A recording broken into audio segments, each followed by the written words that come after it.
Welcome to Eye on Horror, the official podcast of iHorror.com. This is episode 83, otherwise known as season 5, episode 5. I am your host, James J. Edwards, and with me, as always, is your other host, Jacob Davison. How you doing, Jacob? Doing good. Just kind of recovering from a midnight show. We're recording this on a Sunday morning, and Jacob was out late last night, so he's I think we're all a little rough though. Also with us yet again is your other host, John Correa. How you doing, Correa? Oh, to be young and going out to midnight showings. I got sleepies after my 5:30 screening last night. I got sleepies after binging a Netflix series while putting together a puzzle and eating Domino's pizza last night. So, ooh, that sounds like the dream. That sounds like it kind of was. That sounds like the comfortable Saturday night. It was pretty sweet. I'm not gonna lie. I enjoyed it. We took a little bit of an unplanned hiatus. That's why you haven't seen us in a while, and we haven't seen each other in a while. But we are back. What's been going on, you guys? Day jobs. Yeah, tell me about it. Yeah. Work. Well, one of the things that I've been working on for almost a year now, but really ramped up these last couple of months, is my company, Sorcery Cinema Productions. It's a production company. We make stuff. We got our first few projects off the ground, including a pilot for a video game competition show called Even the Odds. We filmed it at the beginning of March and have been in post ever since, and now it's getting ready to premiere. So keep your eyes out. It premieres earlier this week when this episode airs. It premieres on April 6th on Coinflix. And then it'll be going to YouTube via Noah Grossman, who's the host of the show, his YouTube page on the 13th and 20th. So we'll have 2 episodes out there. And if you like video games, you like competition shows, and you like goofiness, if you ever wanted to see what a pro video game player can do with oven mitts on while trying to play like Street Fighter 2 or something, this is the show for you. We'll post links to where you can watch it when it gets closer. I'm guessing that we will, because you generally do that for our social media, and you're not going to let this go. A little bit of nepotism, I guess. Is that the proper thing for it? No, it's favoritism. I don't know. One of the perks of having followers, I guess. The last night when I was hanging out, eating Domino's, putting together a Beetlejuice puzzle. I've been into puzzles lately because of it helps occupy my mind from other things. But what we were watching on Netflix, my wife put it on, and I was building the puzzle at the time, and then I kept kind of getting engrossed in it. But it is, have you guys watched, I'm going to mess this title up, The Woman in the House Across the Street from the Girl in the Window? Either of you guys watch that? No, but I saw the trailer. It is absolutely batshit crazy. It is, first of all, you can tell by the title that it's not really a comedy, but it's a satire of that kind of kind of a thing. Basically, and I don't want to spoil anything because there are twists and turns in every episode. There's 8 episodes. But Kristen Bell plays a woman she's got her own psychological and emotional issues, and she lives in a house across the street from a house where she sees a murder. And then, it kind of goes from there, and it's kind of a Rear Window kind of a thing, but it is nuts. And it's, the funny thing is, it was directed by the guy who did Heathers. His name's escaping me right now, but and he's also worked a lot in TV on like American Horror Story and Screen Queens, I think. And he everybody involved with this, from the cast down to the writers, they know exactly what they're making. It is just this, it's almost silly, but it's not a comedy, but it's just this silly satire of these movies, and they go at it full speed. And by the time you get to, and I'm not going to say anything more about it because it's a huge twist that is like chef's kiss. But by the time you get to the beginning of the last episode, I was standing up cheering. I was like, yes, this is brilliant. So yeah. The Woman in the House Across the Street from the Girl in the Window is what it's called. And it's definitely, every episode is only like 25 minutes long. So binging the whole thing is only like 4 hours. So, it's one Beetlejuice puzzle worth of time. Well, that's like, have you guys watched the show The After Party on Apple TV? Not yet. Oh, man, it's so good. It's from Phil Lord and Chris Miller, who did, like, 21 Jump Street movies, the Lego movies. Yeah, the Lego movie, yeah. But yeah, so The After Party on Apple TV, it's a murder mystery. It's very in the world of Clue, the movie. Where it takes place after a high school reunion and everyone goes to the house because one of the classmates became a successful singer, kind of like Justin Bieber, and he's played by Dave Franco, and he gets murdered at the after party. Or was he? All you know is he falls off a balcony. So they try to figure out who the murderer is, and each episode follows the alibi telling story of each character, and each episode's done a different style. So there's one where it's Ben Schwartz from Parks and Rec. His episode is a musical. They had one where it's animated. They had one where it's like an action, Die Hard type, editing style, but and it's all telling the same events of that night of what led to the murder. And they generally did a really good job of like having the reveal be left field and be like, oh, okay. They did it without like, being like, oh, you fuckers, you changed some facts in there. You know what I mean? Like, it was really good, and it's super funny. It's got Tiffany Haddish. It's a super stacked cast, and the woman across the street, whatever that the woman, we'll call it. I don't know that it actually changes facts, but it's by the time it gets to the reveal, it's real heavy on spoken, and this is how I did this, and this is how I did this, and this, and which kind of plays into the whole parody aspect of it anyway. But it you just have to see it to believe it, and it's a very watchable series. So it's not like you're sitting there going, oh god, I got to sit through an 8-hour long episode. It's a so we're living in the golden age of murder mystery series, I guess. Maybe we comedies at least. Yeah. Another thing that I saw, and I think I took the bullet for the three of us. I saw Morbius, and actually, I liked it.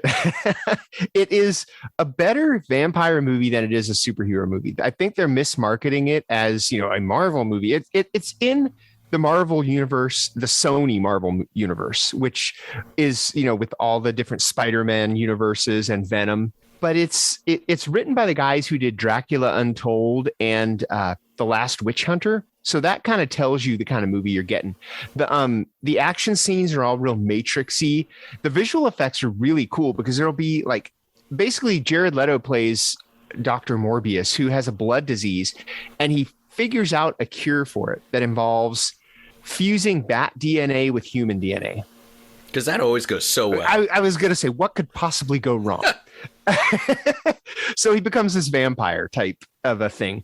And when he's turned into the vampire, basically he has to keep drinking blood, or he just reverts back to the way he was with the blood disease. And when he turns into a vampire, it's weird because they'll it'll be like Jared Leto's face, and all of a sudden he'll kind of like look, toward the camera, and then all of a sudden you'll see the fangs grow real quick and then go away. Like the visual effects are really slick, and you're like, whoa, did I just see that? I mean, it's really kind of cool. But it's not much. It's an origin story, and the thing is, there are 2 mid-credit scenes, and do not read a cast list if you don't want the mid-credit scenes spoiled, because the mid-credit scenes are spoiled by the second listed actor in the list is only in post-credit scenes. So don't look at IMDb. Well, and they show it in the they spoil it in the trailers. Do too. they? I don't watch trailers. Yeah. So okay. Shame on you, Sony. I did read about the after credits thing. I was like, really? They put that in the trailer? Come on. That's weak. I didn't see the trailer. I didn't watch the trailer. I'm very confused on what Sony is doing with their Spider-Man universe things, because I get it. They're like, oh, we're doing a bunch of like villain-centered movies because we can't really do Spider-Man while we loan him out to Marvel. But like, not every, like, I get it. Venom, kind of does become a bit of an anti-hero later in the comics, and Morbius very much so is a tragic trying to be a hero thing. He is the hero of this movie, because there's another foe that comes up to battle. So he is Same powers, probably. yeah, exactly the same power. Now you're starting to spoil it. Well, but, no, that's just the formula. That's the Yeah, formula. Of it's these very things. cliche. You need it's the Iron Man formula. It's the he has a suit. Well, it's his first villain going to be? It's going to be someone with a bigger suit, and that's you have a Venom. What's his villain going to be? It's a bigger Venom. It's just the formula, and that's what's so confusing. It's like where are you going with this? Because like I get Morbius, he is trying to be a hero, but he's a very tragic figure. Also, just want to bring up 90s Spider-Man animated series. To avoid him biting people in the necks, they had like suction cup things on his hands, and that's how he would put his hand on people, and that's how he would draw the blood, but it looked like a bunch of buttholes on his hand. So that's my question. Do we get the hand buttholes? No hand buttholes. But then I don't want to see this movie. I don't want to see most of the blood he drinks that they show is out of bags, or it's artificial blood. It's like he'll go to because he had this blood disease where he had to have transfusions like every few hours. So he has a room full of both artificial and genuine blood, which he invented the artificial blood. The science in this is freaking laughable. This is like the core level science in this movie.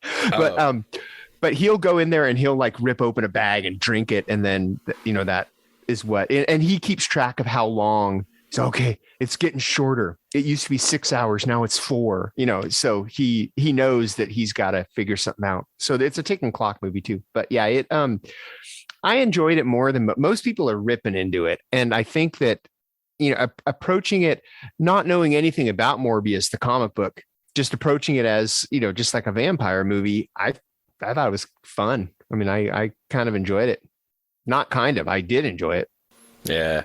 We'll see how much steam this extended Spider-Man verse, because they got Kraven the Hunter movie coming, and they got a Madam Web. Yeah, they're just milking as much of their copyright as they can. Which I get, but like, it's just like it's like my issues with music biopics. It's like, okay, you're gonna take these very interesting people and then just stick them into this formula that doesn't apply to every character, every person, like it's like, and I get it, you're trying to do the safe bet thing with like the formula and all that, but like just I don't know. I'm not excited for Morbius. I will catch it later just because I am curious as to what they do, but also like I don't care for Jared Leto. He was great in House of Gucci though. I will give him that. He's not in a fat suit in this. Not Wario-ing it up. Dude, House of Gucci was amazing, and I will fight everybody on that. Yeah. Speaking of stuff that is in trailers that's not in the movie, they had a sale on Vudu for the Paranormal Activity movies, and I already own them all. But of the 6 movies, 4 of the ones in this bundle were extended cuts, which I didn't own. So I'm like, oh, I'm pulling the trigger. And the first thing I did was watch number 3 because that's my favorite, the extended cut. 3 is one of those movies where not a shot from the trailer is in the actual movie. Yeah, it is in the extended cut, and it is awesome. The way, like the first trailer that came out for Paranormal Activity 3 was the 2 girls playing Bloody Mary.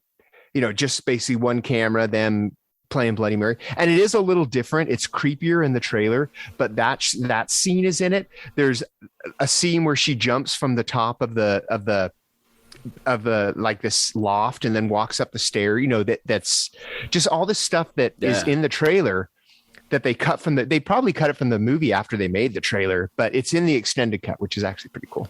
Which I love that tactic. I know it's not always. There's good examples of using footage that's not in the movie, and then there's really bad ones. I think, like doing stuff like I always bring it up, the Shining trailer or the Back to the Future teaser trailers, where it's all new footage or extended footage, from it. It doesn't really show much. Hitchcock with Psycho trailer. I just watched 7852, and like it just brought back great memories of watching that trailer for the first time. Jason Takes Manhattan is the best trailer. Yeah, and of course, Leatherface, the Texas Chainsaw Massacre. Yeah, that's the other one. But you know who did us dirty was the trailer for Predators. Remember how awesome that trailer for Predators was? And it ends on that shot of Adrian Brody like standing there. You see the 3 lasers on his forehead, and then all of a sudden, boom, as more come up, boom, and you're like, oh shit, there's gonna be a fuck ton of Predators in this, and Adrian Brody's gonna get fucked up. And then you watch the movie, and it's just the one, and it was like, oh, you know who else did us dirty? Rogue One, because the trailer has this awesome shot where Jin is running like after having the plans, and all of a sudden a TIE fighter appears at the end of the pathway she's running at, and you're like, oh, this is gonna be awesome. It's not in the freaking movie. Well, that one went through like some pretty crazy reshoots. Like the whole last act with Vader was not in the original cut, from what I read. So yeah, they switched that around. Yeah, but that last cut that leads into A New Hope is actually pretty awesome. Oh, Rogue One is still my favorite of the Disney Star Wars. I want to see what happens with that TIE fighter blocking her path. Yeah, I know. And speaking of edits, I saw something very interesting recently. Adam Rifkin and Josh Olson were doing a surprise screening at the Los Feliz Theater, and nobody knew what it was going in. And it turned out to be this little personal project they were doing. Are you guys familiar with the Airport film franchise? Mm-hmm. Yes. Yeah, it's like back in the 70s, they made all these disaster movies revolving around airplanes, and it was called Airport, and they made 4 of them. And then the franchise was killed when Airplane came out, satirizing them, and kind of destroyed the disaster franchise genre at the time. So Adam Rifkin and Josh Olson edited all 4 Airport movies together into one movie called Airports. It's like how Plural. James Cameron turned Alien to Aliens when he wrote that $sign instead of an S on Aliens. How long is this this mashup? It's an hour and a half. Okay, so it's shorter than most of the airport movies. So you see George Kennedy go from mechanic to pilot over the course of 90 minutes. Pretty much, yeah. Although I think it's like in the context of the edit, it's like they're twin brothers, because they edited it around. So like there's all this silly stuff, like Linda Blair turns into Reagan from The Exorcist, and Karen Black is possessed by the Zuni fetish doll in some scenes, and there's edits of like, I don't know, explosions and weird stuff. It's really ridiculous. By the time you get to Airport 79, it's kind of ridiculous anyway, because I remember there's one scene where Concorde. George Kennedy, the Concorde, George Kennedy's flying this Concorde because he's a pilot by now. Yeah. And there's a missile heading toward it, a heat-seeking missile. So he rolls down the window of the Concorde mid-flight to shoot a flare gun to get this heat-seeking missile off there. That's not how. That's not how any of this works. That's not how any of it. No, like, look, it's science. The Concordes have rolled windows you can just roll down in case you got to shoot a flare to distract a missile. It'd be dangerous if it didn't under those circumstances. I have never watched an airport movie, but I did just get the collection on Blu-ray off of Groove for like $10. So I am so excited to finally watch these movies. I know Jack Lemmon is in at least one of them. Yeah, no, that's the thing. These movies are so ridiculously star-studded. Like they're just so many recognizable people in this edit. Like it's basically, if the edits, it's just all big name actors. A lot of big name actors in one movie. Like the credits just go on and on and on with like how many people are. You got Christopher Lee, Jerry Stiller, Karen Black, Linda Blair, George Kennedy, of course, 4 times, 4 George Kennedys, of course is better than 1 George Kennedy. Yeah. It's the Love Boat of airport disaster movies. Exactly. Were these TV movies or were they theatrical? No, they were theatrical. They were theatrical? Wow. These were a major deal. And one of my favorite things about airport movies is the titles, because they don't even go, it's Airport 2, it's Airport 3. No, it's Airport, then it's like Airport 77, Airport 78, Airport 79. It's just like it's like they knew like, oh shit, we're gonna keep pumping these out forever. And then like 79, they were like, okay, we're done. Yeah, Airplane killed it. Where do you go from rolling down the window of a Concorde? But fun fact, I don't know. Airplane was like, the story and stuff is not based on the airport movies. It's based off of like a 1950s like B movie that the Zuckers were absolutely obsessed with, and that's the main movie they were parodying. Airplane actually did take it past the Concorde, because Airplane 2, they went to space. It was the space show. They did. Oh yeah, there was Airplane 2. But yeah, no, the Airports though was really funny, and it apparently was a project Rifkin and Olsen were doing during lockdown. So I really hope that it somehow manages to get some kind of public release, because it is funny as hell. The movie that Airplane nearly shot for shot remade was 1957's Zero Hour. And apparently it was like a very serious movie. It like flew under the radar. Well, surely it can't be serious. Did you like my pun? Flew under the radar. Anyway. But yeah, and I've heard that a few times, because everyone does think it's the airport movies they're parodying, and then like the Zuckers are like, no, have you heard of Zero Hour? And everyone's like, no. And they're like, that's why we were able to basically remake it shot for shot and using large parts of their script. They were parodying the trend, the airport trend, because right up to the exclamation point of the end of Airplane, it I've been traveling a lot. One of the reasons why we missed a week, it was traveling for work and whatnot. So I haven't been able to watch a lot of movies, but I have been doing a lot of reading. I do that on airplanes because I can't watch on tiny screens sometimes. And I've been reading this really great book that's called The Book of Lilith, and it's by Barbara Black Koltov. And it's all about the origins and evolution of Adam's first wife, Lilith, and how she became like... She was originally like the symbol and power of femininity, and was like a very important part of like the Adam and Eve and all that stories, and how she through the years shifted from a part of that narrative to just Queen of the Demons. And it's very interesting read on manipulation of story, mythology, but also just like how Lilith was not just like, because the origin of Eve is that she's a part of Adam and that God turns into woman. So in that narrative, women are very much so an afterthought. It's a very misogynistic, viewpoint, whereas Lilith was an equal to Adam and basically was just like, I don't want this dude, and just like fucks off. And it's great because she's like the empowerment of like sexuality and femininity.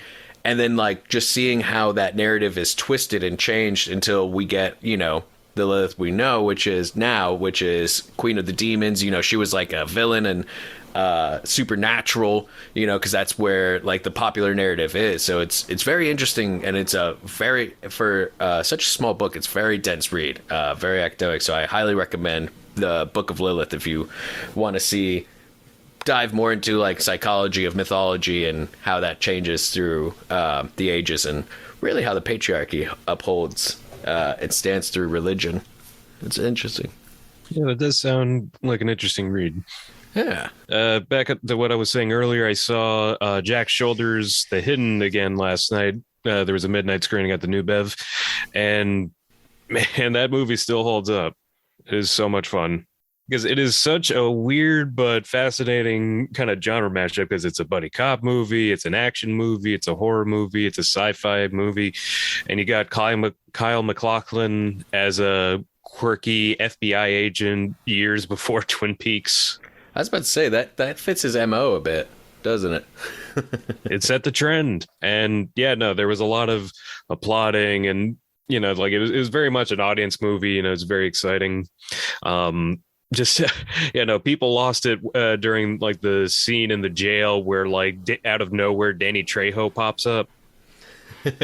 Yeah, because that was one of his early, when he was still doing a lot of bit parts. Yeah and of course Clu Gulager got applause basically whenever he popped up, as he should. Yeah, no, he deserves it. But yeah, no, it's just such a fun movie too, because you got this like out of control like body hopping alien who doesn't really have like grand plans of world domination or stuff. He wants music, food, fast cars, and he will kill anybody who gets in his way. And just his catchphrase is, I want it. Like he just takes whatever he wants, and he tells people that he wants it, and if they don't let him have it, he kills them. So he's just pure id. basically. And also, I love though that it has a buddy cop backstory to it, because like the alien criminal killed Kyle MacLachlan's partner and wife and child. So like it's got that typical, kind of buddy cop revenge type story, but they're space aliens. So it's Mad Max, is what you're saying? A little bit, yeah. I'd say more like kind of a Lethal Weapon in space type of situation. Or sorry, Lethal Weapon 2 in space. Now, speaking of rewatches, I finally watched Judgment Night. I know that was one that we talked about with Benji. What was it, 2 years ago now? Something like that. Yeah, you waited way too long to watch that. I wish I watched it sooner, because let me tell you, you guys did not overhype that. Judgment Night with Emilio Estevez, Cuba Gooding Jr., Stephen Dorff, and Dennis Leary. Man, what a ride. That it reminded me a lot of The Warriors, where it's just like a group of individuals in the chaos that is inner city. And man, Dennis Leary, I think, Jay, you and I were talking about how Dennis Leary is a bit of a one-note, type of actor, but like, man, does it play hard in this. He is a great villain. He's like the note is perfect in Judgment Night. Yeah. He plays like a criminal kingpin, but they never tell him like what he does. Like, is he into drugs? Is he into... It doesn't matter. He's just a kingpin. And like, there are some parts in it where he is just like an evil bastard. And then like, he turns around, he's like, listen, like he goes from like murderous psycho to just like, all right, let's talk business, because business at the end of the day is the art of, psychos anyway. So it works out. But yeah, Judgment Night. Ooh, that Warner Archive Blu-ray for it too. It looks really good. It has like no features, but it looks phenomenal. So if you haven't watched Judgment Night, watch Judgment Night. Another thing that I saw, it's on Hulu, Deep Water. Either of you guys watch Deep Water? No, but I heard about it. This is the movie that Ben Affleck and Ana de Armas met making like before the quarantine, because they were kind of the quarantine it couple when everybody first started getting locked down, and they've since broken up. But this was the movie that they met making, and it's directed by Adrian Lyne. So Lyne, however you say his name, the guy who did Fatal Attraction and Indecent Proposal. So it's, in quotes, an erotic thriller, because I didn't think anything was very erotic about it. But basically Ben Affleck is this dude who they're married. They're a married couple, and they have one kid, and he lets her have her lovers on the side so that she stays married to him for the sake of their kid. And of course, he still is jealous. And at one point he jokes with one of her lovers about how one of her older lovers went missing, and he jokes about how he killed him. And of course he becomes a suspect when another one of her lovers turns up dead. So you're like, it's just kind of twisty and turny, and it's not really a mystery because it kind of gets laid out for you, like a connect the dots kind of a thing. But it's kind of fun. It's not as, I think I expect more. It's not Fatal Attraction. I think I expected more, but it's a cool little diversion. I almost kind of like I feel like there's a subgenre of erotic thrillers that are just not erotic at all. Like they try to be, but they fail to be, and I need to put that list together of just like ones that are trying to be, but they just can't. Whether it's like the chemistry just isn't there, or it's shot weird, Sometimes those are way more entertaining than the ones that are actually good. There are a couple places, not to go back like a half an hour. There are a couple places in The Woman in the House across the street from The Girl in the Window, where it kind of ventures into that, and you're like, all okay, is this supposed to be titillating? Because it's not. That's awesome. Now, I know we've been kind of holding off on talking these, but there were a few major releases that we, besides Morbius, but I don't think Jacob and I are pretty enthused about that. But did you guys see Everything Everywhere All at Once? I did. I did not. The press screening was press promo with a full theater, so I have to wait on that one. Well, we'll try not to spoil anything with it, because but I will say this: holy shit, is it an incredible film? Oh yeah, it's from the Daniels who did Swiss Army Man and the music video for "Turn Down for What" back in the day, and my goodness. It's a multiverse story, so Marvel and DC are fucked because there's no way that Doctor Strange and the Multiverse of Madness is gonna be anywhere near as good as this. I'm just gonna say, Sam Raimi, I love you, but no way. Wow. And it stars Michelle Yeoh and James Hong are in it, and it's an incredible story about it's an immigrant story of coming to America and starting a new life, and then this family is trying to pay their taxes when all of a sudden the mom is contacted by her husband in another multiverse to save the multiverses and to stop the collapse. And it is, if you okay, you guys have seen Swiss Army Man, so you know how weird and heartfelt that movie is. The farting corpse, Daniel Radcliffe. Exactly. This movie takes that same weirdness and that same, heart and turns it to 11. And yeah, just career-defining performances from everyone involved. It had me crying, which I haven't done in a theater in a while. So yeah, absolutely great movie. What'd you think, Jacob? Yeah, no, it definitely made me cheer up.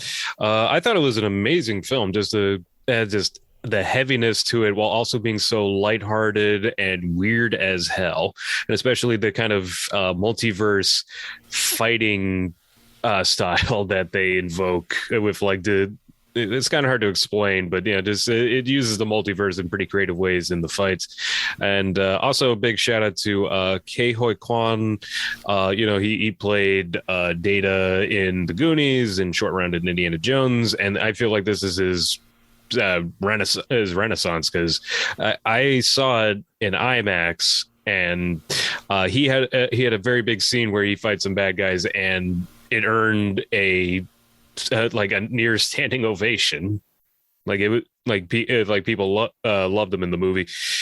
It's in the trailer, so I'm going to say it was a fighting scene with a fanny pack, and yes. I have to mention this because it is the most incredible looking fanny pack I have ever seen. It has so many pouches and zippers, and he wields it gracefully in that fight scene. I need that fanny pack in my life. It was a badass fanny pack. Yeah.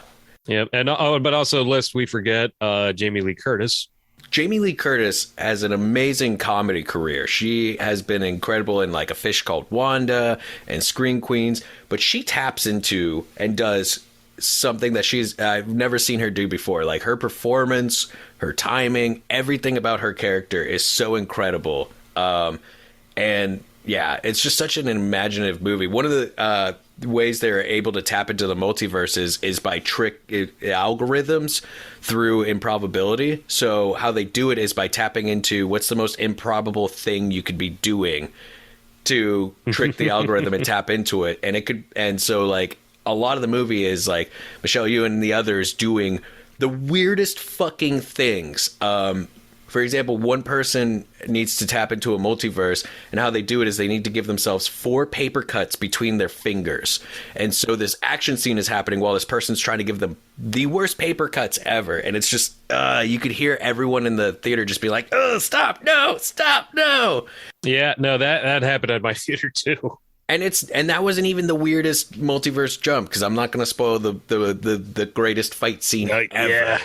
Oh my god! Yeah, I can't. I want to say it, but I can't. Oh, we can't. We'll say it involves an object that you see in the trailers. How's that?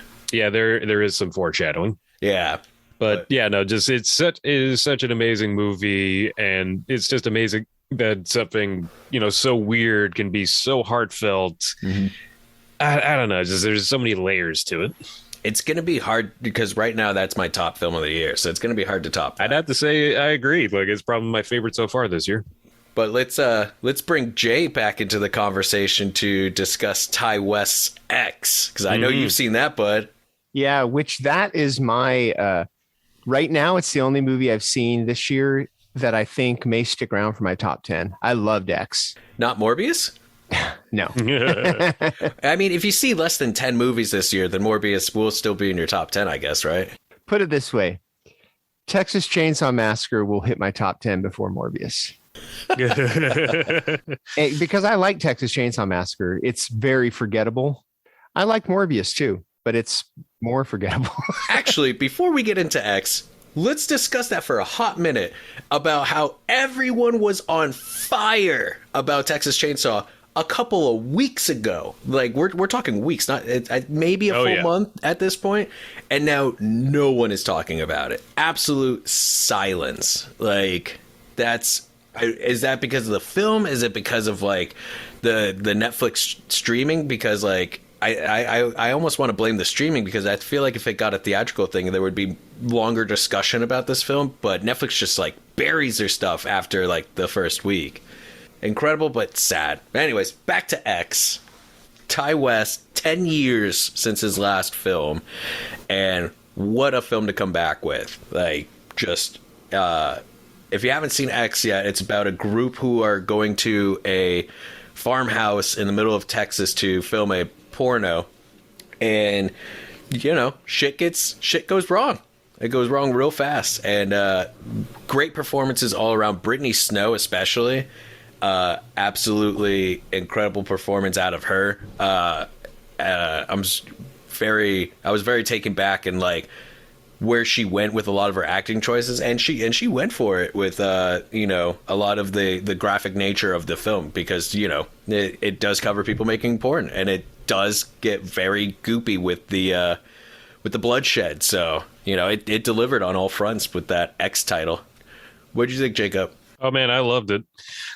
Yeah, no, just it was such an interesting kind of 70s throwback without relying too heavily on homage, because like I watch a lot of horror trailer reels, especially for like 70s stuff, the like Mad Ron's trailers from hell, and it really did feel like a lost movie from that kind of sleazy era, like I Dismember Mama or Three and a Meat Hook, or that type of drive-in 70s horror stuff. So it was interesting how much of a slow build it was too, because it's not like everything's hacking and slashing right off the bat. The first kill isn't for an hour into the movie. Yeah. Although there is that one scene that got a lot of oohs and ahs from the audience because it was so intense. Just like, oh no, is this going to happen? The one where she's swimming off the dock. Mm-hmm. Yeah. That was amazing. Yeah, no, I saw it at the new. I was very lucky. I saw it at the New Beverly with. It was like the pre-screening with Ty West doing the Q&A, and yeah, just during that scene, it was like, oh no. Because you just got somebody in a body of water with a predatory animal nearby. Everybody's just going to be on the edge of their seat. And what a beautifully shot scene too, because like it is Mia Goth, and she takes a break from everyone's in the house filming and stuff, and she just goes for a skinny dip in the pond nearby, and they do this really beautiful aerial shot. And just like the pose she has in the water, almost, making a Y, and like with how far it is. And like, and then, you see the creature crossing the water. You can almost hear the Jaws theme as it's done. like it was so beautiful. It definitely like invoked a lot of like what Kubrick was doing with 2001 and the sphere and the imagery of the eye in that moment. And yeah. And I did really love on how much of a slow burn that movie it was. And they did a really good job with the characters, because like, that first hour is just like this group of, independent filmmakers trying to make an adult film. And, but like none of the characters felt boring. There was history, there was story behind each and every one of them. And you could have easily fallen into the pit of like, oh, this is just like a one-dimensional character. And if any one of them had been, it would have been the most boring movie ever. Because again, it does take an hour to get to those kills, but each one of them had depth to it. Scott Mescudi, Kid Cudi, played one of the adult actors, and he goes into, being a Marine and during Vietnam and stuff. And so a lot of that is invoked, and it helped motivate a lot of how they start reacting to the situation that, leads to the bloodshed later on. And Jenna Ortega was also incredible. She's brought in as kind of like the guy who's directing and shooting the film. She's his girlfriend, and she's slash sound person. Yeah. And like first of all, she's bona fide Scream Queen. After Scream 5 and this, she is, modern day Scream Queen for certain. And oh boy, does she get a few good screams in there as well.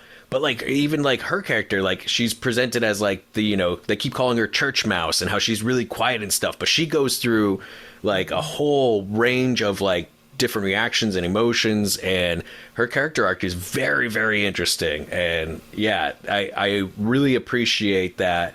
Like what Jacob said, that this film is very evocative of the 70s grindhouse movies, but it doesn't rely on homage. Like it's not just sitting there going, oh, remember this bit from this, remember this bit from like 360 Maniacs and Texasville, and like it doesn't do that. It's definitely like a deconstruction and like a love letter to those films without it just kind of not parodying, but like homaging too much. Because I feel like that's one of the issues that we run into, especially with all these requels and everything, is that people are doing too hard, just like replicating moments, replicating plots, replicating, things, but there's no heart. There's no like character thought or anything with it. And I thought that was it's a phenomenal film. I mean, like, again, it's at the end of the day, it's a movie about a group of individuals trying to make a porn film, and it ends in a massacre. And yet it has the best porn star name since Boogie Nights, because Kid Cootie's name is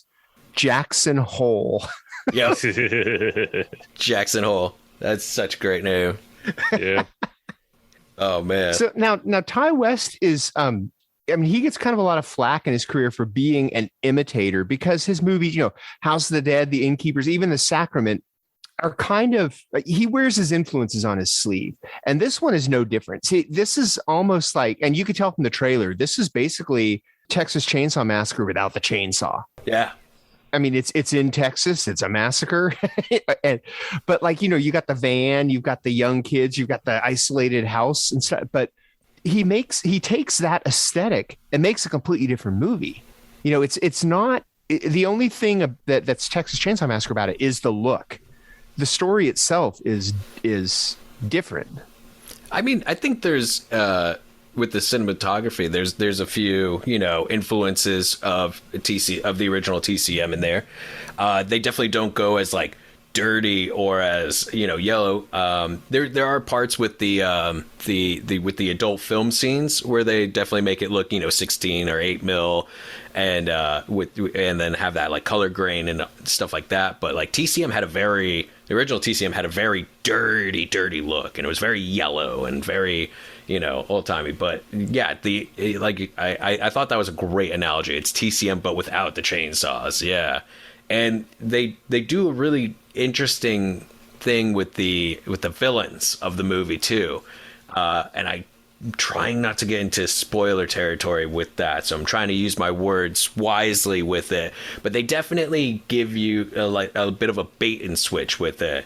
But at the end of the day, no matter what the trailer presented or what these characters look like in the beginning, they're evil sons of bitches, and it's fucking fantastic. And it's hard to pull off, too, sometimes when you have characters that don't look threatening, that don't seem like they could be. And having this old couple be that, I thought was very well done without being insulting. It's kind of like one of the things that really kind of irked me with the original Wrong Turn series was the thing where it's just like, oh, they're evil because they're inbreds, look how deformed they are and stuff. Whereas they didn't really get into that. It's just like, oh, here's some like really rough looking old folks, and but they're still able to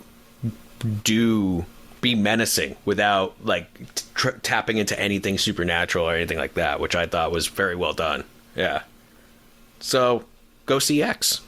Yeah. Go see Everything Everywhere All at Once. Watch them back to back.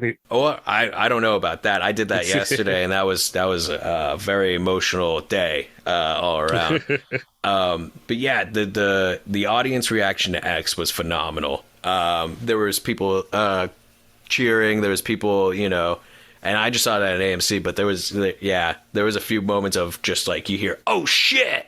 It's weird to call movies like that fun because it's just a lot of carnage and bloodshed and stuff. But X is really a fun movie, actually. I mean, it's like it's just, it just delivers on its premise. I mean, that's the best way to put it. It's, it's the movie you want it to be, and you have no regrets about it. And I think one of the reasons why it delivers is because it fits within that formula that we've seen so many times with slashers. But as you said, it does it right. Like, these aren't one-dimensional characters. You actually like care about them. They react. There's no real like, oh, why are you going upstairs? That's stupid. Blah, blah. Like there's no moments where people do stuff just to have something dramatic happen. It doesn't Walking Dead you at all. You don't feel like the characters are stupid. There's just like a lot of situations where you could be like, all right, I can see why their guard was down in that moment. The first kill especially was just like a very like, what the fuck is going on? But you understand why like that character let their guard down, because why would you react to that situation? It's weird. Shout out to the guy who in my X theater who was on his phone the whole fucking time, though. I was not surprised to notice that you had a Joaquin Phoenix Joker background on your phone. But wow. Thank you for putting it away when I had to get up and tell you to put your fucking phone away. Thank you for keeping it in your pocket the rest of the movie. Why would you do that? Tell me, people, why would you go to a movie theater and be on your... And it wasn't like he just got a text and looked at it. Like, I saw him, like, scrolling multiple apps and shit. Like, He's playing Sudoku while he's watching X. He was on Tinder. He was messaging people. He was going through photos. He was on Instagram. Like, Jesus fucking Christ. Like, why would you pay nearly $20 to go see a fucking movie and then be on your phone? All right, I'm done. Sorry. I could see it if it's a boring movie. If you're sitting through something but I mean, X. Still, it's a dick move. Go out in the lobby. Go to the walkway. If it's really that important, I get it. I work production. I've had to do that where people are messaging me because shit's on fire, and I go to the walkway where no one can see me. Respond to the text, and then I go back to my seat. Like, just put your phone away. Anyways, go see X. Don't be on your fucking phone. Go see everything everywhere all at once. Don't be on your fucking phone. It's funny because we had a topic set up that was going to revolve around X, but I think we kind of covered it. We were going to talk basically about the retro aesthetic of some of these movies, and we don't want to spoil X. In fact, I think we're going to do a mini-sode that does spoil it because we don't want to spoil it for anybody. But just real quick, what are some other movies like that rely on like a retro aesthetic that you guys can think of? But without like being too referential? Yeah, like an example I think is the new Scream is pretty 90s. Oh, yeah. From a visual perspective. But then, of course, you've got your, you have your updated technology kind of thing, Yeah. Well, immediately Death Proof. I feel was one that wore its influences on its sleeve of like, 70s grindhouse and whatnot, but didn't get too referential, like it felt like it was a movie of that time, but with the modern filmmaking techniques and spins and stuff.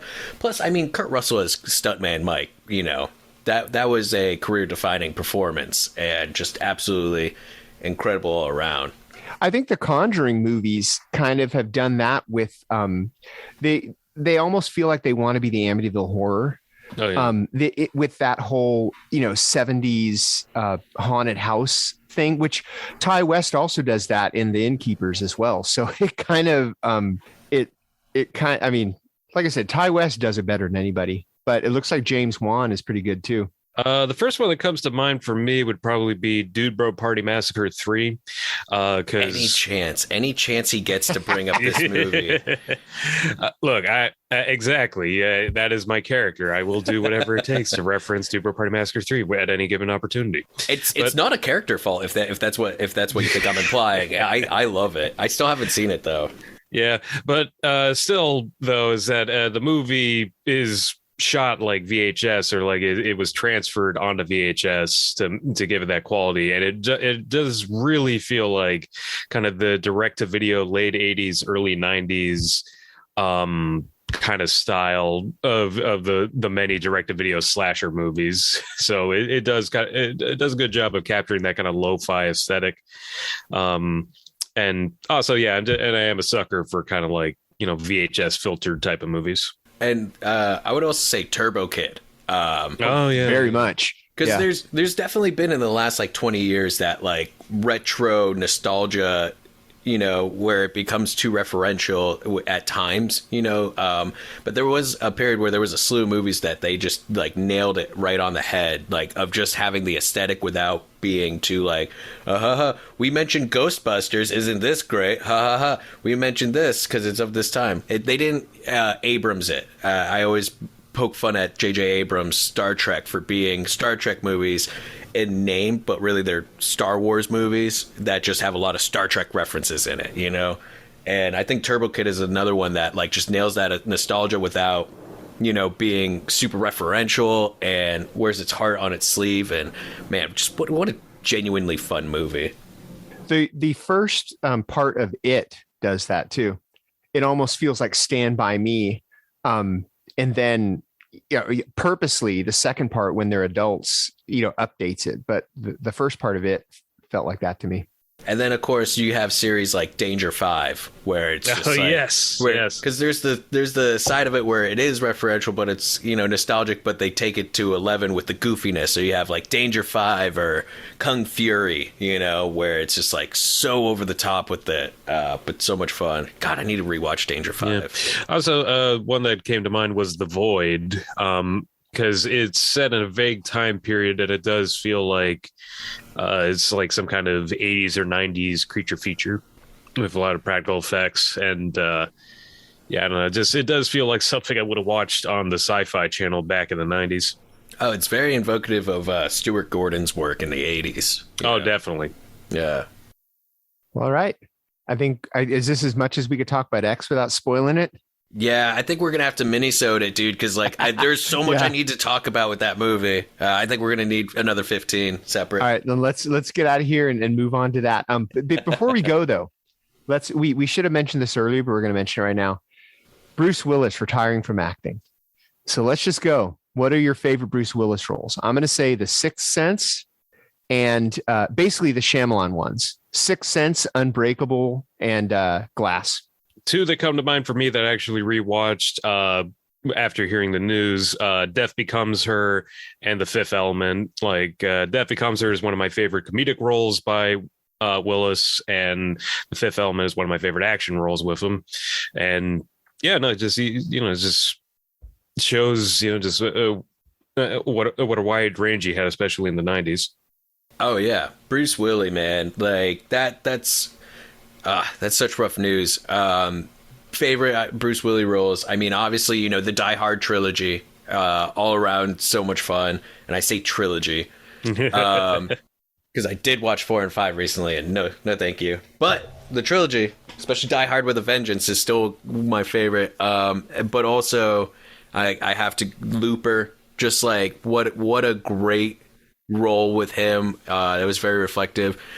Also, Sin City, like like both those movies felt like they were kind of critiquing, but also kind of like the next evolution of that Bruce Willis action role, where it was like, yeah, I'm doing the most extreme version of that, but adding another layer to it. So with like Sin City, it was very much so like getting into like the comic booky nature of it, whereas like Looper brought in like an emotional level that was not really seen in a lot of his action performances. And then, of course, I gotta double down on Death Becomes Her, because the comedy chops on him in that movie were phenomenal. And he was a comedic actor first, with Moonlighting. Yeah. And we can't forget to mention Pulp Fiction, because one of my favorite moments in Pulp Fiction, my second favorite, my first favorite is Quentin Tarantino and his, I don't need you to tell me how good the coffee is, okay? I know how good my coffee is. But my second favorite moment is when he's got the samurai sword and he's like, you want that gun, don't you? Go for it. Yeah, go for it. That a boy. As Butch. Yep. He did. It's funny because he's gotten kind of a lot of flack for he did like 8 movies last year, and there was another 7 of them on board for this year. He had his own Razzies category. They're all worst Bruce Willis movie of 2021. And this is before anybody knew. He's retiring because I forget the name of it, but it's some disorder where you can't emote. You basically can't. He won't be able to act anymore. Is basically the thing. And we've known that he's been there have been rumors, questionable, about how someone's got to feed him lines through an earpiece, or he has to have the script, taped to someone in front of him, kind of a thing.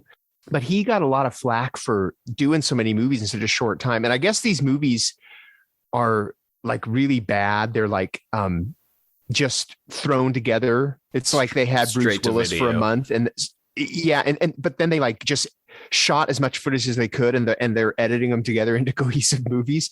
But apparently he was setting himself up for retirement. He was just banking movies and money, which, I mean, hey, you got to live, But again, he's had such an amazing career. I mean, we only scratched the surface on how many great movies he's been in and great performances he's given.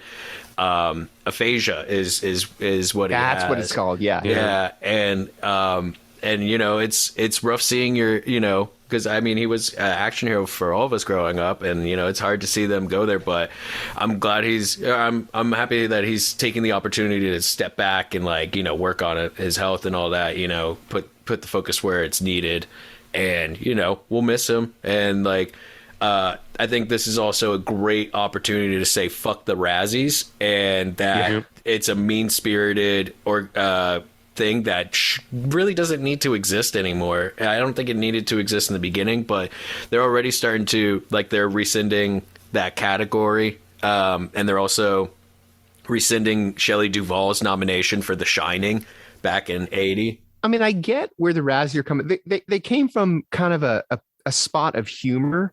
And I kind of get, I mean, they're razzing you. But you're right. It has gotten very mean spirited, especially when they're nominating movies that aren't even bad anymore. It's just, they just want to hop on a bandwagon. Yeah. And I don't even like when people have, 10 worst lists, they have bottom 10 lists. I mean, I won't even do that. I mean, because as far as I'm concerned, and hey, you're talking about the guy who liked Morbius. As far as, I legitimately like Cats. Any movie that can get made, I think, is worth celebrating. So I can find something about pretty much anything I like. So yeah, the Razzies for me are always just kind of a waste of time. Yeah. But I can see when they started, I think they came from more of like a humor kind of a thing where you're going to make fun of, But it also it takes away from the hard work that the cast and crew and everyone behind, because making something it's so hard. It's so hard. It takes, and I get it. There's definitely those cash-ins, and there's stuff to razz on, like how the fuck did Transformers: Revenge of the Fallen get made? With the stupid testicle joke. You know what I mean? I understand. Even Michael Bay's saying he should have stopped at 3 Transformers movies. Yeah. Though. So I get ragging on stuff like that, but one of the things that stood out to me was all the interviews that's happening with Nick Cage right now with his upcoming movie, and he was asked about all those straight to video movies he did, and he basically was like, yeah, no, I had to pay off my taxes, I had a lot of debt, so I took on a lot of roles, but I never phoned it in. And I respect the fuck out of that. And that's the thing too, especially with these type of punching down awards and lists, is that people genuinely believe in it. And these things, you watch, best worst movie ever, all about the making of Troll 2. Everyone on that believed in this movie, and they put their heart and soul into it. Did it create a well-made movie? No, we're not going to argue that. But you know what? You see the heart, you see, it wear it on its sleeve, and that's why that film resonates with so many people. But it's better to have the best worst movie than a movie people have forgotten about. And Troll will live. Troll 2. Yeah, well, Troll as well. But yeah, Troll 2 will live on forever because because people think it's the worst movie ever made, which, that's notoriety. Debatable. Yeah. All right, let's get out of here. So yeah, hope you found something in this episode too. We're kind of all over the place. Yeah. But hey, no big. You still have time to vote for the Razzies or the Razzies. The Rondos. Wow. Wouldn't that have been great if we got nominated for a Razzie? You still have time to vote for the Rondos. So, yeah, hit that up. Just so we don't get embarrassed because, I have no illusion that we're going to win, but at least, we can make up a decent showing with the big boys. Our theme song is by Restless Spirit, who also got signed to an even bigger label. Those dudes are taking off. So, dude, congratulations. Well earned. And I'm so excited to see where that band goes because that last album was fucking metal as shit. And I love Coming to a town near you, I'm sure. They pretty much kind of hang out in on the New England, that whole eastern seaboard. But if they get out to the West Coast, you'll at least have 3 people at your shows. Guaranteed. So check out Restless Spirit. Our artwork is by Chris Fisher, so check him out. And you can find us at any of the Eye on Horror socials or at iHorror.com, which you should check out anyway, because there's all sorts of cool stuff there. And we will see you next time. Actually, sooner than next time, because I think we're probably going to have a mini-sode about X coming up soon. But anyway, we will see you soon. So for me, James J. Edwards. I'm Jacob Davison. And I'm Jonathan Correa. Keep your eye on horror.